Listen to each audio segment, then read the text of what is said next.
From Banksy's Dismaland amusement park in England to the interactive video installation Oh Heck Yeah in Denver, participatory contemporary art, where you and I get involved, has become a global trend. RedLine Gallery in Denver embraced the idea for its Playgrounds exhibit, which challenged traditional thoughts about and interactions with familiar spaces and objects. True to the spirit of play, the artworks were both indoors and outdoors.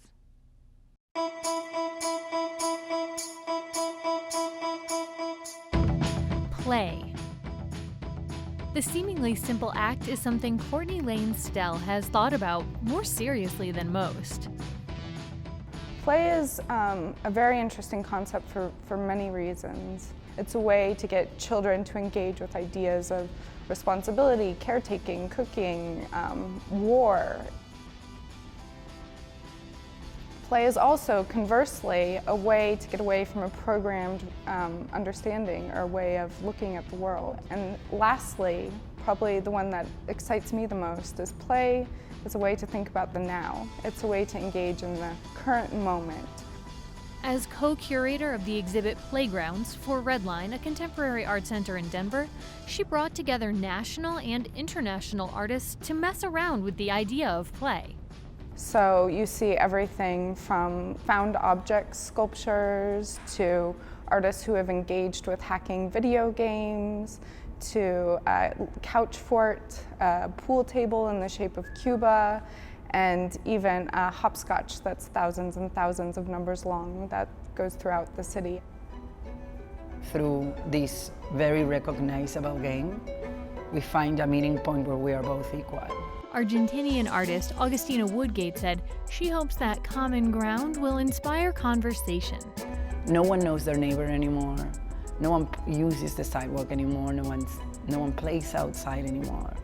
Woodgate has installed her hopscotch boards several locations throughout the world, including her native Buenos Aires and, most recently, Denver, Colorado. Her work, connected through the city's storm drains, is meant to be temporary.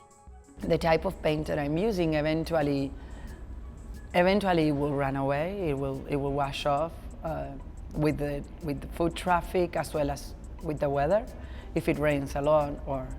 So it's important for me also to maintain that level of ephemeral aspect of a hopscotch. Woodgate works with communities to identify places they believe hopscotch could get people talking.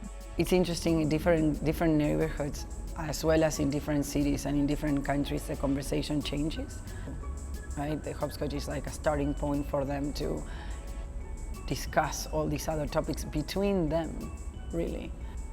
My purpose with this work is just like pay attention to, it's like bring attention to sidewalks, to that public space that has been throughout history a very important political space. A sense of place was also important to artist Connor McGarrigle's work. You can see this long line that is a map. It's a satellite image of the length of Colfax. And Connor, who's an Irish artist, found out that Colfax is the longest avenue in the nation.